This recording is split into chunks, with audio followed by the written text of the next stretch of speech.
सेवा का अवसर प्रदान करें, मैं आपकी नित्य सेवा करूं। तो भोलेनाथ कहते हैं कि हे राजन, मैं तुम्हारे गंगावतरण शिखर पर वास करूंगा और तुम मेरा पूजन करना। भोले बाबा कैलाश से गंगावतरण शिखर पर आए और इधर राजा हिमाचल नित्य भगवान शिव की आराधना करते हैं। महाराज राजा ने अपनी कन्या पार्वती को जो है शिव की सेवा में अर्पित कर दिया।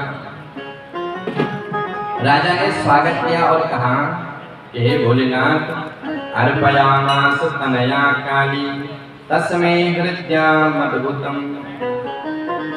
हे प्रभु, मैं अपनी कन्या को आपको आपकी सेवा में सौंप रहा हूँ। तो भगवान शिव ने कहा कि हे राजन, ये अनुचित है। राजन, तुम अपनी कन्या को अपने घर में ही रखो, क्योंकि स्त्री जो होती है वो माया का रूप होती है और हम बैरागी हैं, और बैरागी के जीवन में स्त्री माया का रूप होती है। माया रूप स्मृता नारी विद्धि विपरागरे युवती तु विशेषेण विघ्नकर्त्री तपस्विनी। तपस्वी के जीवन में स्त्री विघ्न करने वाली होती है। महाविषय मूला सा ज्ञान वैराग्य नाशिनी, ज्ञान वैराग्य को नाश करने वाली होती है। जब शिव जी ने इस प्रकार से कहा तो भगवती काली को हंसी आने लगती है। पार्वती कहती है कि भोलेनाथ, तुम अपने को जानते हो, तुम कौन हो? कस्तम का प्रकृति सूक्ष्म, तुम कौन हो और प्रकृति कौन है? भगवत पद मृषात्मा बिना प्रकृति च कथम लिंग रूपे महेश्वर। हे महेश्वर, बिना प्रकृति से पुरुष पूर्ण नहीं है। इसलिए भोलेनाथ, तुमको पता है तुम जीवन में मेरे बिना कुछ करने वाले नहीं हो, क्योंकि मान बुद्धि मूल प्रकृति सर्गा त्यक्त्यंत कारिणी। तुम तो कुछ नहीं करते हो, करने वाले तो सब मैं हूँ। पार्वती कहती है मदन गृहस्वम ही सगुणो रूपवान मता। भोलेनाथ, मेरे अनुग्रह से तुम निर्गुण से सगुण बनते हो। माम बिना तुम गिरोहेसी न किम कर तु चतुरहसी, मेरे बिना तुम जड़ हो। शिव पार्वती के बिना सब है, क्योंकि शिव और पार्वती में कोई भेद थोड़ी है। जैसे राधा कृष्ण में कोई भेद नहीं है, वैसे भवानी शंकर में कोई भेद नहीं है। एक ज्योति भवेद द्वेदा राधा माधव रूपकम, गिरा अर्थ जल बीच सम कहियत भिन्न न भिन्न। जैसे शब्द का अर्थ शब्द से अलग नहीं है, जैसे पानी की तरंग पानी से अलग नहीं है, वैसे ही शिव से पार्वती अलग नहीं है, वैसे कृष्ण से राधा अलग नहीं है। आत्मा तो राधिका तस्या, आत्मा ही राधा है और आत्मा ही गिरिजा है। शंकराचार्य जी ने गाया, आत्मा त्वं गिरिजामती सहचरा प्राण शरीरम गृहा पूजा विषयोपभोग रचना निद्रा समाधि स्थिति। तो आत्मा ही गिरिजा है। भोलेनाथ, मेरे बिना तुम सब हो। जब इस प्रकार से कहा तो भोलेनाथ ने कहा कि हे राजन, तुम अपनी कन्या को मेरी सेवा में रख सकते हो। शिव की सेवा में मां पार्वती गंगावतरण शिखर पर नित्य शिव की पूजा करती है। उसी समय इधर तारकासुर नाम का एक असुर हुआ। सौनक जी ने पूछा, महाराज कौन था ये? बोले, हे ऋषियों, कश्यप जी की 13 पत्नियां हैं, दिति, अदिति, धनु, काष्ठा, कद्रु, विनीता। दिति के पुत्र हुए दैत्य और अदिति के हुए देवता। दिति ने एक बार पुंसवन व्रत किया, पुंसवन, और जब पुंसवन व्रत किया तो इंद्र ने दिति के गर्भ में प्रविष्ट होकर के उस बालक के 49 टुकड़े करे। वो हुए मर्दगण। पुनः दिति ने तपस्या करी तो फिर से पुत्र हुए हिरण्यकश्यप और हिरण्याक्ष। हिरण्यकश्यप ने भगवान से द्वेष किया तो भगवान नरसिंह ने जो हिरण्यकश्यप का उदर विदीर्ण किया। हिरण्याक्ष को भगवान बराह रूप में प्रकट हुए और हिरण्याक्ष को मारा। पुनः दिति ने तपस्या करी और अब की बार एक पुत्र को जन्म दिया जिसका नाम था बजरांग। जैसे बजरांग पैदा हुआ तो इसने भयंकर तपस्या करी, बजरंगी से विवाह किया। जब विवाह हुआ तो बजरंगी ने जो है अपने पति से एक कामना कर दी कि महाराज मैं अपना एक ऐसा पुत्र चाहती हूँ कि जो पुत्र देवताओं को त्रस्त करे, देवताओं को नष्ट कर दे। तो बजरंग ने आशीर्वाद दिया। पहले तो बजरंगी ने 100 वर्ष तक अपने पुत्र को जन्म ही नहीं दिया।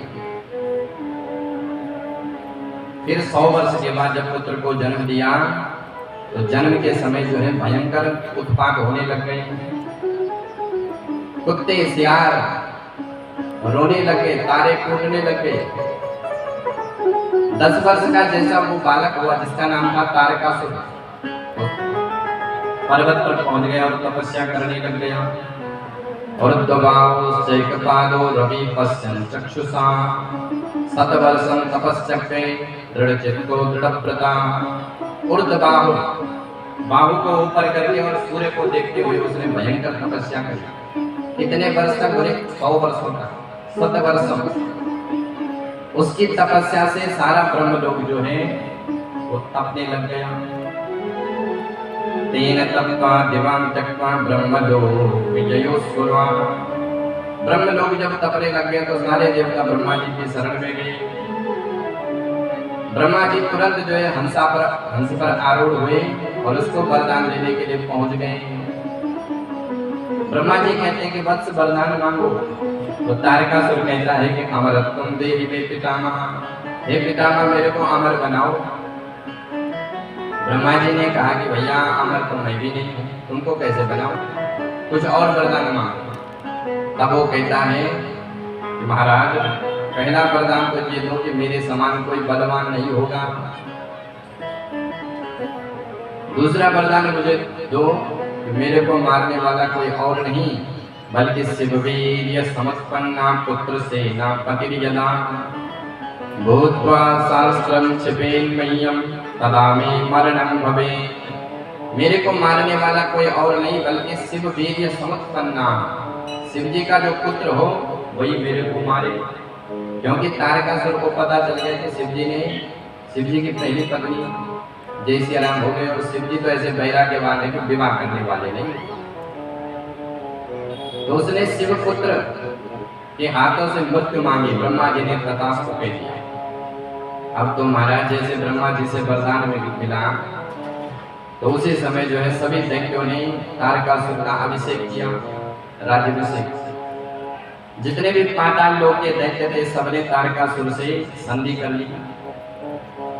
तारकासुर ने सबसे पहले स्वर्ग पर आक्रमण किया, इंद्र का ऐरावत हाथी छीन लिया, कुबेर की निधि छीन ली, सारे देवताओं को परेशान करने लगे। इंद्र से कहता कि चल झाड़ू लगा, वरुण से कहता कि चल पानी भर। सारे देवता बेचारे इतने परेशान हो गए कि परेशान होते होते भगवान के शरण में गए। सारे देवताओं ने एक गोष्ठी करी और गोष्ठी में कामदेव को बुलाया। कामदेव से कहा कि तुम ऐसा करो कि भोलेनाथ की समाधि को बंद करो और उनके भीतर काम प्रकट करो ताकि वो विवाह के लिए तैयार हो जाए। कामदेव ने मन में विचार किया कि भैया मुझे भेज रहे हो, मैं जानता हूं कि शिव से जो विरोध करेगा उसका मरना पक्का है। शिव विरोध ध्रुव मरण हमारा, पर फिर भी मैं तुम्हारे कार्य को करूंगा क्योंकि श्रुति कहा परोपकार अस धर्म, परोपकार धर्म होता है। मैं जाऊंगा। कामदेव तैयार हो गया और भगवान शिव के पास पहुंच गया। अच्छा, कामदेव बात ठीक कर रहा है, शिव जी से विरोध करने से हमारा मरना पक्का है। लेकिन परोपकार की भावना से गया, लेकिन प्रदर्शन मन में आ गया कि क्यों ना अपना प्रभाव संसार को दिखाऊं कि हम भी कुछ हैं। व्यक्ति परोपकार तो करता है, अच्छी बातें करना चाहिए, लेकिन कभी कभी व्यक्ति परोपकार के साथ साथ प्रदर्शन ज्यादा करता है कि देखे तो सही हमारी क्या औकात है। तो कामदेव ने जो है प्रदर्शन करना प्रारंभ कर दिया। तब आपन रूप प्रभावा, तब आपन प्रभाव विस्तारा निज बस कीन सकल संसार। ऐसा काम फैलाया कि सारे संसार के जितने भी ऋषि मुनि थे सब काम से मोहित हो गए। साधारण व्यक्ति के तो कहे क्या, सिद्ध विरक्त महान जोगी तेत काम बस भये वियोगी। जो सिद्ध विरक्त महामुनि थे वो भी कामदेव की बस में हो गए। कामदेव ने जो है छुप छुप करके भोले बाबा पर बाण चलाए। अब जैसे भोले बाबा पर बाण चलाए गंगावतरण शिखर पर, तो भोले बाबा का मन खींच रहा है। भोले बाबा ने देखा मेरा मन खींच कैसे रहा है। जैसे भोले बाबा पार्वती काली का दर्शन करते हैं, जैसे काली को देखते तो उसी समय जो है कामदेव अपने बाणों को चलाता है। तो भोले बाबा का मन खींचा। भोले बाबा ने चारों तरफ देखा तो जैसे देखा कि मदन बिलोके सौरभ पल्लव मदन बिलोके, आम के पत्ते के नीचे कामदेव छुपा हुआ था। भोले बाबा को आया क्रोध और उसी समय भोले बाबा ने कामदेव को पहले फटकार लगाई और अपने तीसरे नयन से जो है कामदेव को भस्म कर दिया। तब शिवते सर नयन पुगारा चितवत काम भयो जरी छारा। कामदेव को भस्म किया। जैसे कामदेव भस्म हुआ तो कामदेव की पत्नी रति रोती रोती आई, भोलेनाथ मेरे पति को क्षमा कर दो। भोले बाबा कहते हैं कि देवी तुम्हारा पति द्वापर में श्री कृष्ण का पुत्र होगा। भगवान श्री कृष्ण जब भगवान हरि का जब कृष्ण अवतार होगा तो उस समय कृष्ण का पुत्र तुम्हारा पति होगा। कृष्ण तनया पति होए तुम्हारो, वचन अन्यथा न होए हमारो। जब यदुवंश कृष्ण अवतारा, जब यदुवंश कृष्ण अवतारा, हुई है पति वचन हमारा। कृष्ण तनया पति होए तुम्हारो, वचन अन्यथा न होए हमारो। कामदेव को भस्म किया, रति को आश्वासन दिया। इधर जब कामदेव भस्म हुआ तो भगवती काली पुनः अपने घर में आई और भगवान श्री हरि कैलाश में पहुंच गए। भगवान शिव ने भी उस पर्वत को छोड़ करके कैलाश में वास करना प्रारंभ किया। भगवान नारायण कैलाश में पहुंच गए और हाथ जोड़ करके विनती करने लगे भगवान श्री हरि भोले बाबा से, महादेव प्रार्थयामो गिरिजान प्राणायतम, पाणी गृह्णातु मधुना लोकानां स्वस्तयोमरा।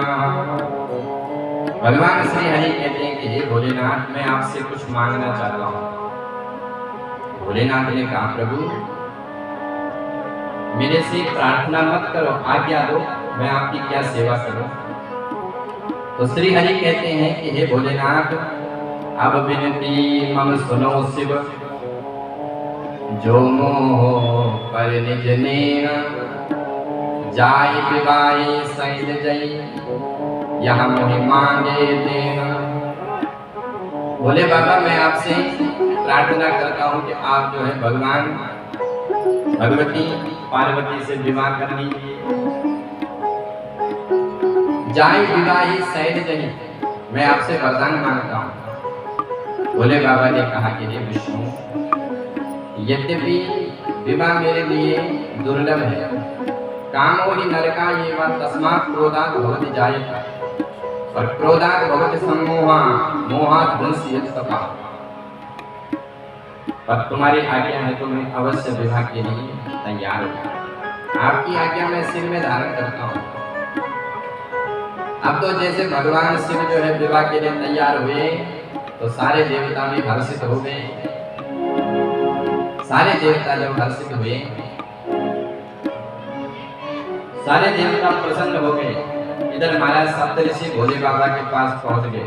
भोलेनाथ, हमने सुना है कि तुम विवाह के लिए तैयार हो गए। सप्तऋषि भोले बाबा के पास पहुंचे और भोले बाबा ने सप्तऋषियों को पार्वती की प्रेम परीक्षा लेने के लिए उनके पास भेज दिया। सप्तऋषि पार्वती मैया के पास आए और कहा कि हे देवी, हमने सुना है कि तुम परीक्षा कर तपस्या कर रही हो, तुमने तपस्या करी? बोले हाँ महाराज, हमने भोले बाबा को प्राप्त करने के लिए तपस्या करी।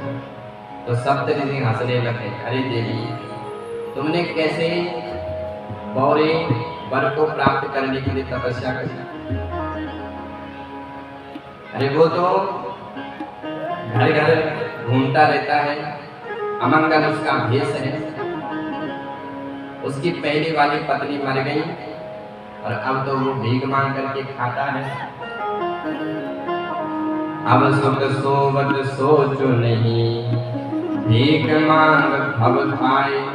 जहां उसको मिलता है वो खा लेता है। अरे देवी, तुम चिंता मत करो, हमने तुम्हारे लिए एक सुंदर पति ढूंढा है, दूषण रहित सकल गुण राशि, श्रीपतिपुर वैकुंठ निवासी। तुम्हारे लिए हमने वैकुंठवासी भगवान नारायण को ढूंढा है। तुम ऐसा करो कि शिव जी की प्राप्ति करना छोड़ दो। सप्तऋषि कहते हैं कि नारद जी की शिक्षा जो तुमको तुम्हारे गुरु जी ने तुमको शिक्षा दी कि तुम शिव जी की तपस्या करो, और नारद की शिक्षा जो ग्रहण करता है उसका घर कभी बनता नहीं है। नारद शिव जो सुनई नर काना, अवश्य हो भव भुवन भिखारी। वो अवश्य जो है भिखारी बन जाता है। अरे नारद जी ने दक्ष के 60,000 पुत्रों को ऐसी शिक्षा दी कि वो भिखारी बन गए, तपस्या करने के लिए चले गए। इसलिए अभी भी समय है। पार्वती कहती है कि हे सप्तऋषियों, अब मैंने अपना सर्वस्व अपने शिव को मान लिया है। तुम पहले आते का मैं विचार करा, लेकिन अब तो मैंने अपना संबंध शिव से जोड़ लिया है। अब मैं जन्म शंभु सनहारा, अब मैं जन्म शंभु हितहारा, पवन दूषण करहि विचारा, पवन दूषण करहि विचारा। महादेव मम विगण स्वामी, महादेव गण सकल गुण स्वामी, महादेव गुण सकल गुण स्वामी, महादेव गुण सकल गुण स्वामी। अब मैं शंभु, अब तो मैंने अपने मन को भगवान शिव को अर्पित कर दिया। संबंध जब तक नहीं बना है तब तक विचार करना चाहिए, लेकिन एक बार संबंध बन गया, शरणागति हो गई, तो फिर वो गुण दूषण करे विचारा, फिर गुण और दोष नहीं देखना चाहिए। फिर तो आत्मसमर्पण एक बार हो गया तो फिर ना तो दोष देखो ना गुण देखो, अब जो है ठीक है।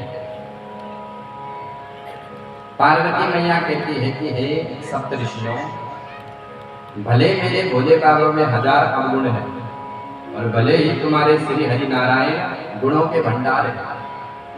महादेव अवगुण भवन, विष्णु सकल गुण खान, जहीं कर मन रम जाए सन ते सन काम। जिसमें जिसका मन रम जाए उसके लिए वही श्रेष्ठ है। इसलिए अब मैं विचार नहीं करूंगा, शादी से पहले विचार करना चाहिए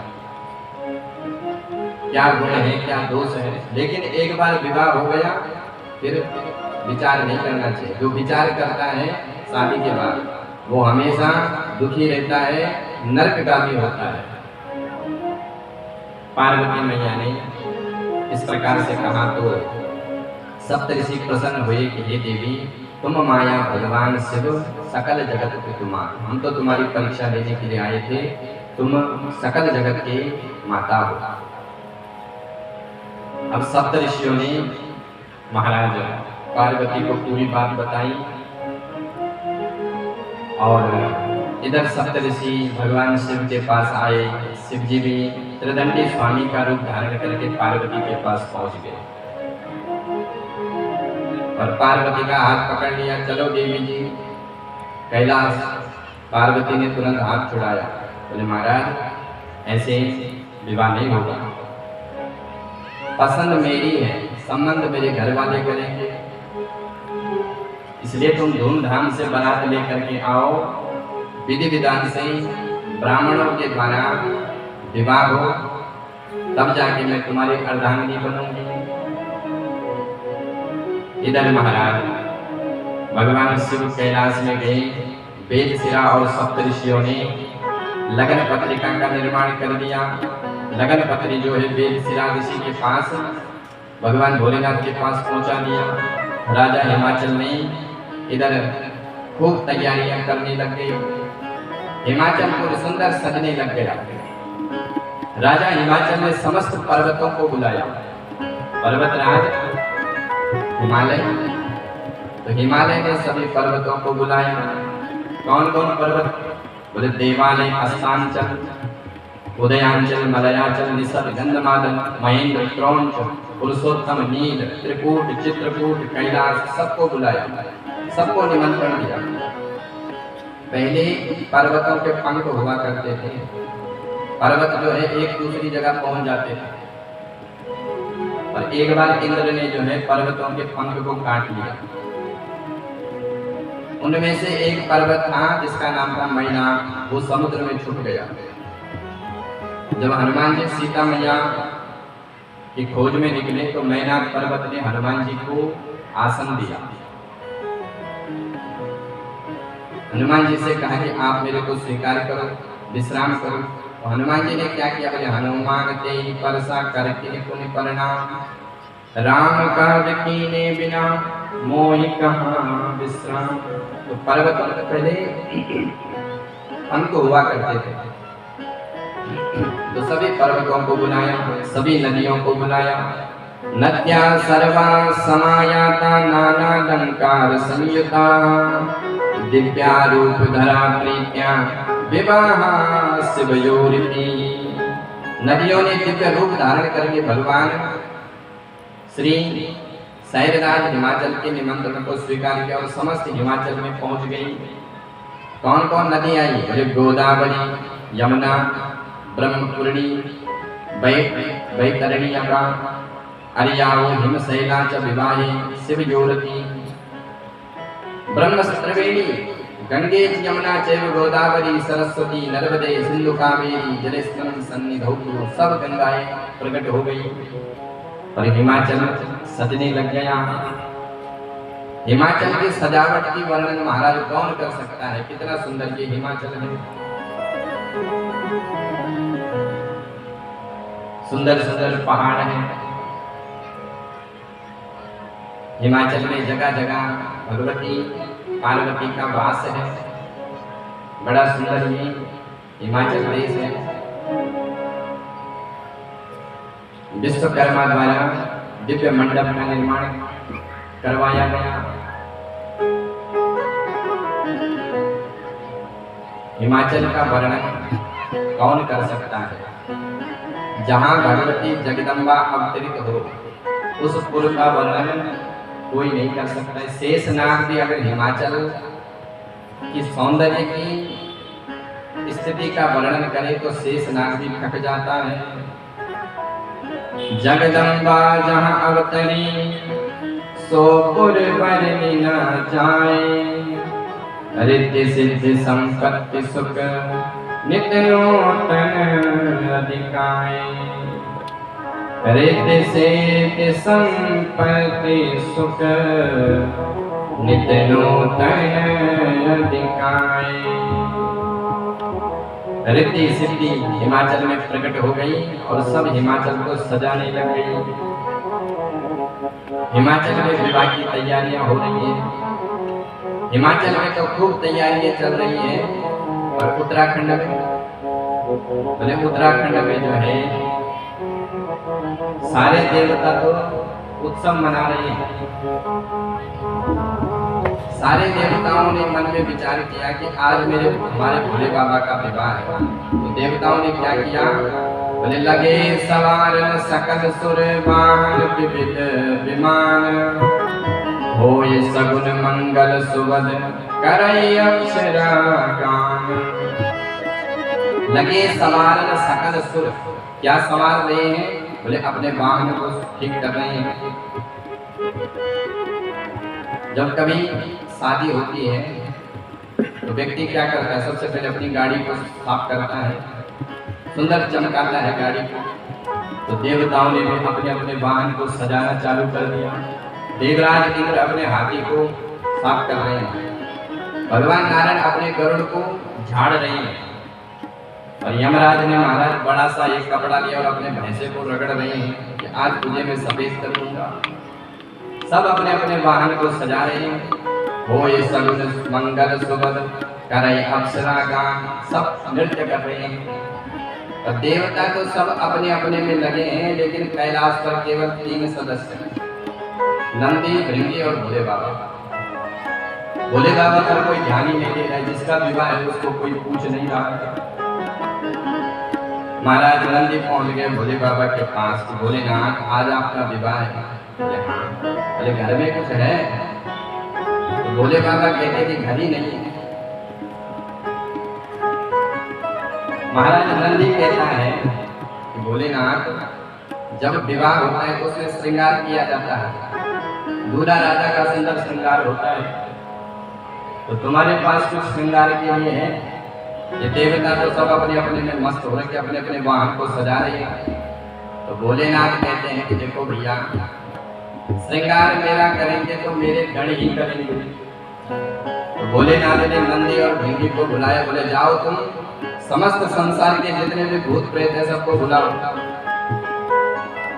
तो नंदी भृंगी ने जो है भूत प्रेतों को बुलाया, सारे भूत प्रेत आए। महाराज भारतीय भूत तो आए, लेकिन विदेशी भूत भी आए।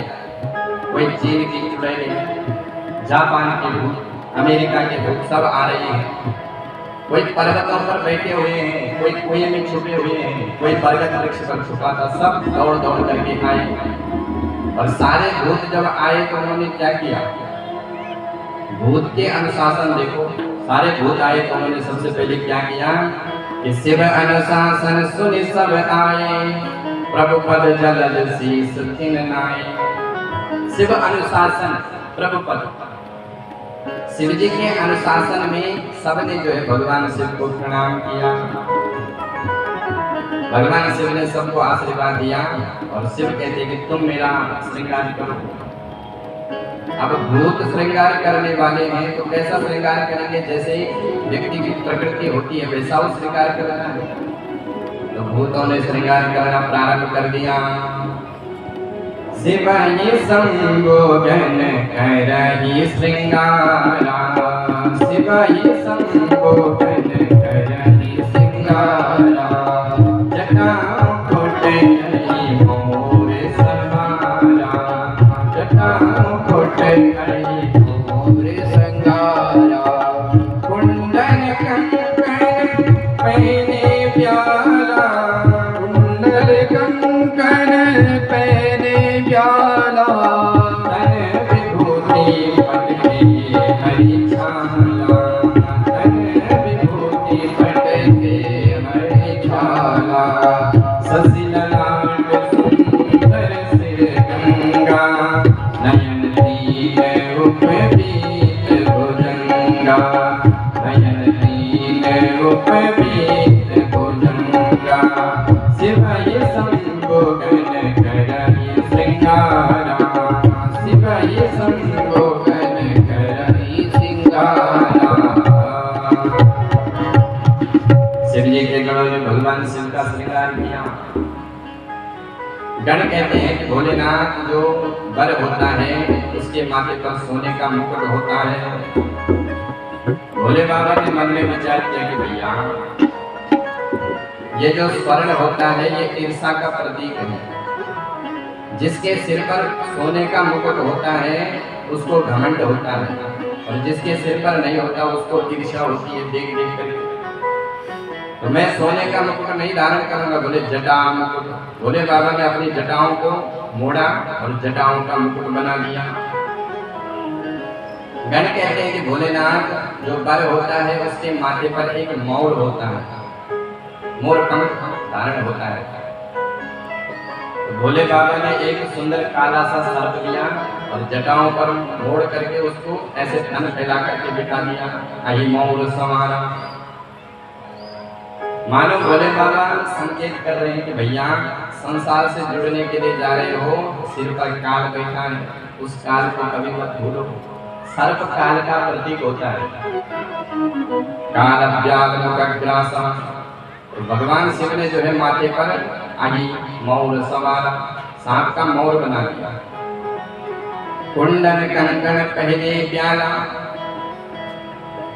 भोले बाबा ने जो है अपने हाथों में छोटे छोटे सांपों को मोड़ दिया। गण कहते हैं कि भोले बाबा वैसे तो आप नग्नावस्था में रहते हैं, लेकिन कम से कम आज तो कुछ पहन लो। तो भोले बाबा ने देखा कि बागंबर बिछा हुआ था, उसी बागंबर को पहले झाड़ा और उसी को पहन लिया, और वो तो नीचे खिसक गया। तो भोले बाबा ने एक पतला सा सांप लिया, लंबा सा, और उस सांप को जो है ऐसे पहले बागंबर ओढ़ा और सांप को जो है कस करके बांध दिया। अब सांप ने बोला कि राम राम मेरी तो हो गई विडंबना, और चलो पहली बार किसी ने मुझे अपने विवाह में सम्मिलित किया है और भोले बाबा का मैं अंग पर बैठा हूँ, तो चलो मेरा सौभाग्य है। गण कहते हैं कि भोलेनाथ जो वर होता है उसके गले में विविध प्रकार की मालाएं होती हैं। तो भोले बाबा ने जो मोटे मोटे सर्पों को उठाया और भुजंग हाराय, भुजंगों का हार बना लिया। भुजंग हाराय बन गए। कुंडन कंकण पहने प्याला, धन विभूति पटके हरि छाला। गण कहते हैं कि भोलेनाथ जो वर होता है वो सुंदर क्रीम पाउडर लगाता है। तुम भी लगाओ। तो भोले बाबा ने जो है चिता की गर्मा गर्म पाउडर ली और अपने शरीर पर मल दिया। तन विभूति पटके हरि छाला। भोले बाबा को चिता की भस्म बड़ी प्रिय है। अच्छा, भोले बाबा को चिता की भस्म प्रिय क्यों है? बोले एक बार जो है एक आदमी मर गया, उसको जो है 4 लोग ले जा रहे थे, और जब लेके जा रहे थे तो सब गा रहे थे राम नाम सत्य है, राम नाम सत्य है।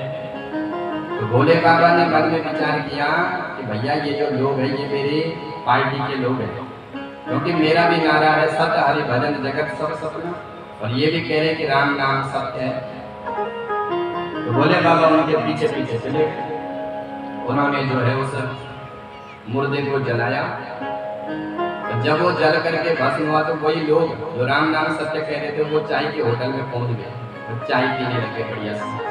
और भोले बाबा उनको देख रहे, वो आपस में कह रहे कि भैया तुझे कैसे पता चला कि ये मर गया? तो एक कहता कि भैया मैं तो चूना कर रहा था अपने घर में, और जैसे मेरे को पता चला तो मैं अपना सारा काम छोड़ करके आया इसको फूंकने के लिए। मेरे को तो बहुत काम बचे थे और फिर भी मैंने सारे काम को छोड़ा। दूसरा कहता है कि तू मेरी सुन, अरे मेरी तो सरकारी नौकरी है।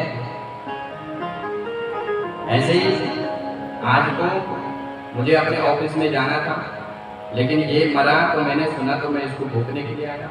अरे इसे मरना ही था तो संडे को क्यों नहीं मराई? भोले बाबा ने जब सुना उनकी स्थिति, वो बीच बीच में कह रहे थे चाय पियो, तो मर गया तो मर गया। भोले बाबा ने सुना कि राम राम ये तो सब दूसरी पार्टी के निकल पड़े। तो भोले बाबा उस चिता के पास गए कि भैया तू धन्य है, जब तक तू इनके कंधे पर था तब तक ये राम नाम सत्य तो कह रहे थे कम से कम, और तू इनके कंधे से उतर गए तो इनकी तो प्रकृति ही बदल गई। तो भोले बाबा ने उसी चिता को लगाया, कम से कम तेरे कहने पर सबने राम राम तो बोला। तो भोले बाबा को चिता की भस्म बड़ी प्रिय है। शशि ललाट सुंदर सिर गंगा, नयन तीन उपवीत भुजंगा। शशि ललाट सुंदर सिर पर गंगा, जटाओं में सुंदर एक अर्ध चंद्रमा, नयन तीन उपवीत भुजंगा, सर्पों का जनेऊ धारण है। भगवान भोलेनाथ का कंठ नील है, कंठ करल उरु नर सिर माला, अशिव भेष शिव धाम कृपाला। और कर त्रिशूल, हाथ में त्रिशूल है। मानो भोले बाबा कह रहे हैं कि भैया जब विवाह होता है तो तीन सूल व्याप्त होते हैं, त्रिशूल, दैहिक दैविक भौतिक ताप। इसलिए इन तीन सूलों को कभी नहीं भूलना चाहिए। भोले बाबा महाराज पहुंच गए। गणों ने कहा कि भोलेनाथ जिसका विवाह होता है वो सुंदर घोड़े पर बैठता है। भोले बाबा ने कहा कि भैया ये जो मेरा नंदी है ये घर का है, अगर मैं आज अपने विवाह के दिन किसी और को बुलाऊं, घोड़े को बुलाऊं, तो नंदी जीवन भर मेरे को ताना मारेगा कि मैं तुम्हारे घर का था और तुमने भारी व्यक्ति को बुलाया। विवाह में होता क्या है कि व्यक्ति अपनों को कम महत्व देता है और बाहरी व्यक्ति को ज्यादा देता है। बाहर के जो लोग आए उसके सामने खूब करेगा, लेकिन जो घर का है उसको पूछेगा नहीं। तो भगवान भोलेनाथ ने कहा कि मैं घोड़ा नहीं, घोड़े में नहीं बैठूंगा, मैं तो नंदी पर बैठूंगा। और भोले बाबा की सुंदर बारात चलने लग गई। जो देवताओं की स्त्री ने देखा तो सब हंसने लग गए। नाना बाण नाना भेषा, देवताओं की स्त्री ने देखा तो सब हंसने लग गई। क्यों हंस रही है? क्योंकि भोलेनाथ की बारात में सारे भूत प्रेत हैं। कैसे भूत प्रेत हैं? बोले नाना बाण नाना भेषा, दिग से शिव समान निज देखा। कैसे भूत हैं कि को मुखहीन, किसी के शरीर पर एक भी मुख नहीं है। को मुखहीन विपुल मुख काऊ, किसी के शरीर पर मुख ही मुख है, हजारों मुख। बिनु पद कर को बिनु पद बाहु, किसी के शरीर पर तो पैर ही पैर, करोड़ों पैर, और किसी के शरीर पर पैर ही नहीं है, गोल गोल मटक मटक करके जा रहा है। विपुल नयन तन नयन विहीना, रिष्ट पुष्ट को अति तन कीना। विपुल नयन, किसी के शरीर पर जो है अनेका अनेक आंखें ही आंखें हैं और कोई बिना आंखों का ही चल रहा है। रिष्ट पुष्ट को अति तन कीना, कोई तो महाराज मोटा तगड़ा है, किसी का मुख सियार जैसा, किसी का मुख कुत्ते जैसा, किसी का मुख सिंह जैसा। अनेक प्रकार के भूत प्रेत सब नाच नाच करके जा रहे हैं। नाचई गावई गीत परम तरंगी, भूत प्रेत सब नाच नाच करके जा रहे हैं और मार्ग में विविध प्रकार के कौतुक हो रहे हैं। बारात उत्तराखंड से चल रही हिमाचल की ओर। बारात आते आते महाराज बीच रास्ते में किसी ने पीछे से आवाज लगाई, बोले बारात को रोको। बोले क्या बात हो गई? बोले महाराज एक आदमी इतना मोटा है, इतना मोटा है, गली थोड़ा सकरी थी और वो मोटा आदमी फंस गया। अब फंस गया तो उसने सब जाम लगा दिया। तो जैसे जैसे जो है भूत प्रेतों ने उसको निकाल करके उसको आगे किया। फिर बारात चलने लग गई। महाराज चंडीगढ़ में आते आते बारात जो है फिर से पीछे से आवाज आई, बोले बारात को रोको। बोले अब क्या हुआ? बोले महाराज एक आदमी इतना पतला था कि हवा हुई और वो हवा में उड़ गया और बेचारा जीवन भर रोएगा। अगर उसको हमने विवाह में सम्मिलित नहीं किया तो जीवन भर रोएगा कि पहली बार तो विवाह में किसी ने बुलाया। उसको ढूंढ ढांड करके निकाला, फिर जाके बारात चल रही है। अब सारे भूत प्रेत खूब नाच नाच करके जा रहे हैं। भूत प्रेतों के मन में एक कष्ट है कि हमारे भोले बाबा हमारा नाच नहीं देख रहे। तो भोले बाबा ने उनकी मनस्थिति समझ ली और बैठ पर उल्टे बैठे गए। बोले अब नाचो, क्योंकि बर जो है वो आगे चलता है और भूत प्रेत पीछे नाच रहे थे। तो भोले बाबा ने वो बैल पर उल्टे बैठ गए। अब तो सारे भूत प्रेत जो हैं खूब नाच नाच करके जा रहे हैं।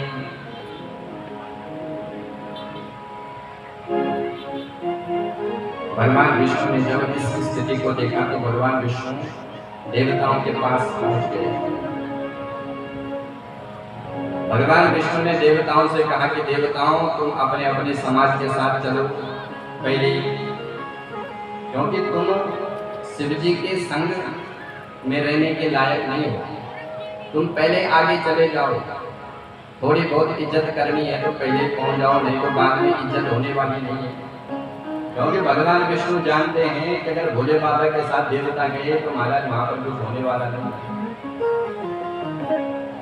तो देवताओं से महाराज भगवान विष्णु ने कहा कि देवताओं तुम अलग अलग समाज बन करके जाओ, क्योंकि तुम हो स्वार्थी और भोले बाबा है परमार्थी, इसलिए तुम आगे जाओ। अब देवता तो जा रहे हैं हिमाचल की ओर, इधर महाराज भोले बाबा के जितने भी गण हैं सब खूब नृत्य कर रहे हैं। शंकर जी भोले रंगीले रसिया चले गौरा बिहान को। शंकर जी भोले रंगीले रसिया चले गौरा बिहान को। शंकर जी भोले रंगीले रसिया चले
इधर महाराज सारे देवता हिमाचल में पहुंच गए।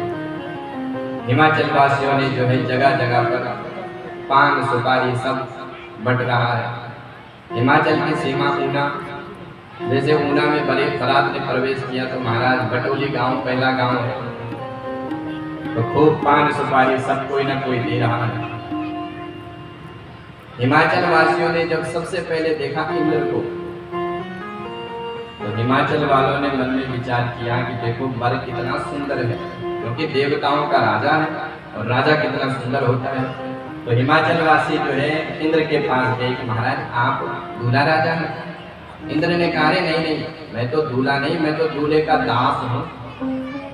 तो हिमाचल वासी परम प्रसन्न हो गए कि वाह, जब दास इतना सुंदर है तो वर कितना सुंदर होगा।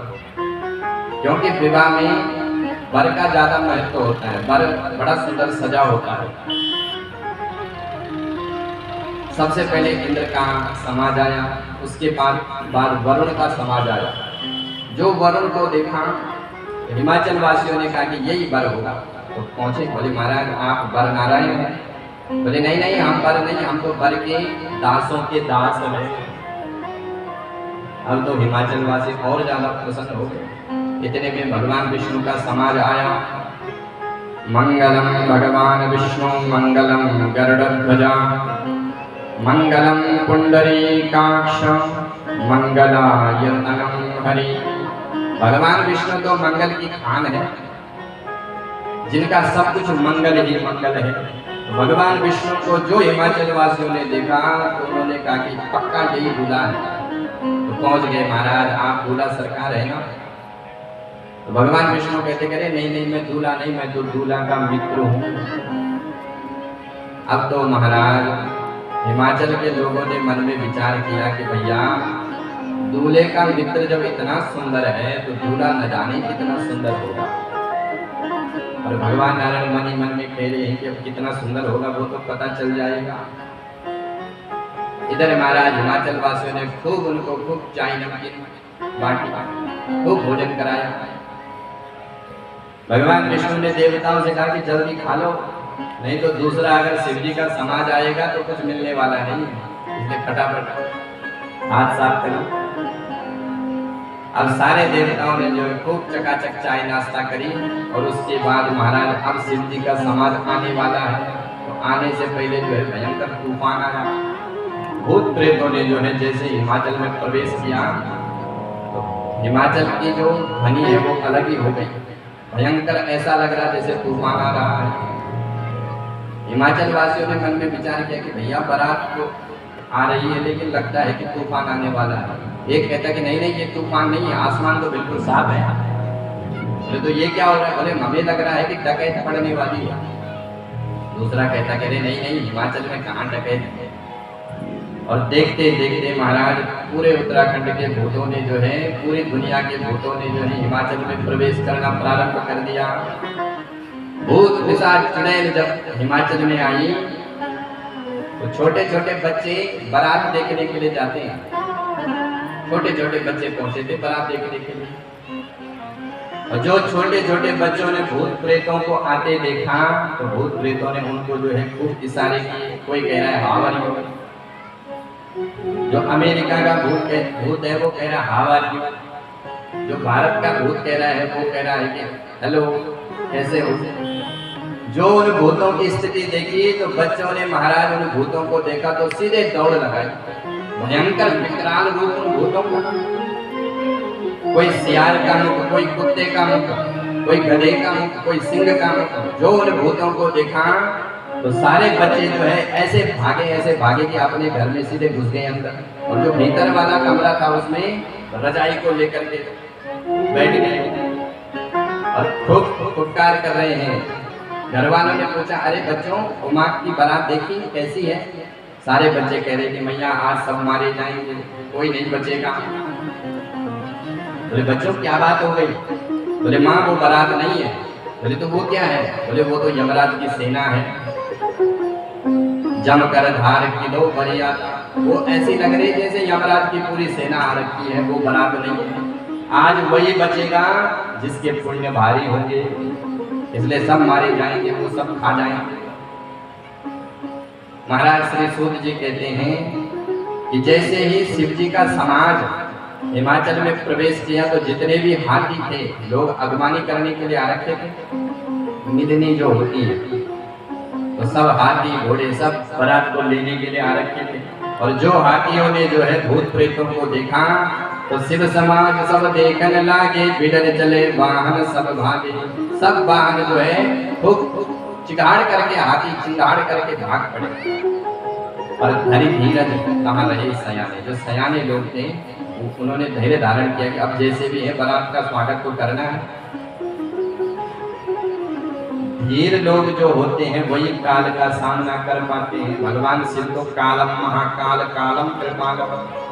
तो धैर्यवान लोगों ने जो है बात को संभाला, बारात को लेकर के आए। इधर महाराज मुख्य दरवाजे पर मैना मैया आरती को लेकर के खड़ी हो गई। हिमाचल वासियों ने कहा कि भैया भोले बाबा की पहले आरती होगी। और भोले बाबा तो महाराज बैल पर उल्टे बैठे हैं, तो मैं मुख्य दरवाजे पर है। तो भोले बाबा को जो उल्टा देखा तो सबने कहा कि ऐसा करो भोलेनाथ को सीधा करो, ये उल्टे किसने बिठाए? तो एक भूत पीछे से कहता है कि भोले बाबा को सीधा क्यों करो, बैल को उल्टा करो, भोले बाबा अपने आप सीधे हो जाएंगे। तो बैल को उल्टा किया गया। अब मैना मैया ने सुंदर आरती उतारी। पहले जब आरती उतारी तो ध्यान नहीं दिया भगवान शिव के रूप पर। तो जैसे आरती उतारी तो भोले बाबा के सिर पर बैठा हुआ था सांप मोर। तो पहली बार जब आरती घुमाई तो वो सांप पीछे की ओर हो गया, क्योंकि सांप को आग से बड़ा डर लगता है। और दूसरी बार जैसे ही थाली घुमाई तो सांप ने मार फुटकार और आरती बुझ गई। जो मैना ने देखा कि आरती बुझ गई और भगवान भोलेनाथ के स्वरूप पर जो दृष्टिपात हुई तो भगवान तो बड़े भयंकर विकराल रूप में थे। जो भोलेनाथ के स्वरूप को देखा तो मैना मैया ने उसी आरती की थाली को घुमा करके भगवान भोलेनाथ की छाती पर मार दी। भोले बाबा ने उस थाली को अपने हृदय से लगाया। ये सासू मैया ने मेरे को नेक दिया है, क्योंकि हर जगह का अपना अपना नेक देने का तरीका होता है। तो भोलेनाथ ने मन में विचार किया कि शायद हिमाचल में ऐसे नेक दिया जाता हो, तो हृदय से लगाया। मैना मैया जो है दौड़ करके भीतर चली गई। इधर महाराज जो पानी की गड़वी थी आरती में वो गिर गई, जो ज्योत थी वो बुझ गई। क्यों? बोले भगवान शिव के मस्तक पर चंद्रमा है। तो चंद्रमा को देख करके ज्योत ने मन में विचार किया कि जो चंद्रमा सारे संसार को उजाला देते हैं उसके सामने मैं क्या रोशनी करूं, इसलिए शर्मा करके ज्योत बुझ गई। पानी का लोटा क्यों गिर गया? पानी के लोटे ने मन में विचार किया कि जिन भगवान शिव के मस्तक पर गंगा है उनके सामने मैं क्या अहंकार दिखाऊं, इसलिए पानी भी नीचे झुक गया। मैना मैया महाराज भीतर आई और रोने लग गई। पार्वती को अपनी गोद में बिठाया और खूब रुदन करना प्रारंभ कर दिया। भागी भवन बैठी अति त्रासा। मैना मैया अत्यंत शोक के सागर में डूब गई। पार्वती मैया से कहती है कि पार्वती मैं तेरे साथ स्वयं अग्नि में जल जाऊंगी, पर्वत से कूद जाऊंगी, लेकिन तेरा विवाह में ऐसे बौरे पति के साथ कभी नहीं करवाऊंगी। भयंकर शोक के सागर में डूब गई। अब मैना मैया जो है नारद जी को खरी खोटी सुनाने लग गई। नारद कर में का बिगाड़ा, भुवन मोर जस बसत उजाला। अरे मैंने नारद जी का क्या बिगाड़ा? जिन नारद जी ने मेरी फूल जैसे कन्या को तपस्या के लिए भेजा, और किसके लिए तपस्या करी? ऐसे बौरे पति के लिए। जब नारद जी को खूब फटकार लगाई उसी समय नारद आदि ऋषि प्रकट हो गए। जो बिचौला होता है उसी को लोग बाद में खरी खोटी सुनाते हैं, अगर रिश्ता ठीक न निकला। तो नारद जी को जब खूब गाली दी तो नारद वेद सिरा आदि ऋषि सब प्रकट हो गए और उन्होंने जो है पार्वती के पूर्व जन्म की कथा सुनाई कि हे मैना, तुम पार्वती को क्या समझ रही हो? ये साक्षात भगवती जगत जननी शंकर की अर्धांगिनी है। नारद जी कहते हैं सिया भेष सती जो कीनते अपराध शंकर परिहरे। सिया भेष सती जो कीनते अपराध शंकर परिहरे। हर मेरा जाई बहोरी पितुकी जय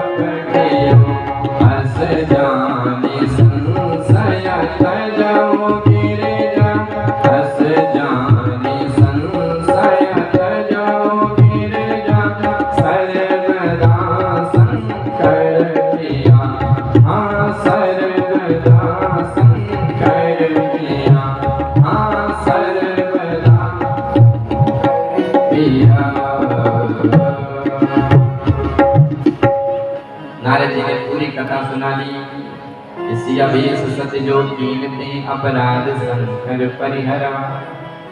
जो सती थी वही पार्वती है, जो पार्वती है वही जगदम्बा है। अजा अनादि शक्ति अविनाशी सदा शंभु अर्धंग निवासी। जब नारदाद ऋषियों ने समझाया तो मैना को थोड़ा शांति मिली। इधर पार्वती मैया ने भगवान भोलेनाथ का स्मरण किया कि भोलेनाथ अपने स्वरूप को थोड़ा सुंदर बनाओ। उसी समय भगवान भोलेनाथ सुंदर कर्पूर गौरव बन गए। जो भस्म था वो चंदन में परिणित हो गया। सुंदर जटाएं जो है वो केस में बदल गई।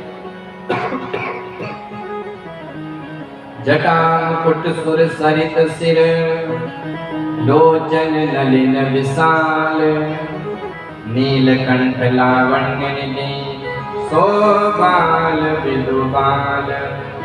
जटा मुकुट सुंदर केस भगवान भोलेनाथ का बड़ा सौंदर्य रूप जो मैना मैया ने देखा तो सारा जितना भी शोक था वो दूर हो गया। इधर महाराज मैना और हिमाचल बड़े प्रसन्न हुए और बार बार भगवान भोलेनाथ को प्रणाम करने लगे। इधर सबसे पहले जेवनार हुई, भोजन प्रसादी हुई। अच्छा, भोजन प्रसादी पहले क्यों हुई? भोजन तो बाद में होता है, सबसे पहले जयमाल आदि होता है। तो हिमाचल वासियों ने मन में विचार किया कि भैया यहाँ जितने भी बाराती हैं सब भूत प्रेत हैं और भूत प्रेतों को पहले खाना खिला, कहीं ऐसा ना हो कि बाद में ये झपट्टा ना मार।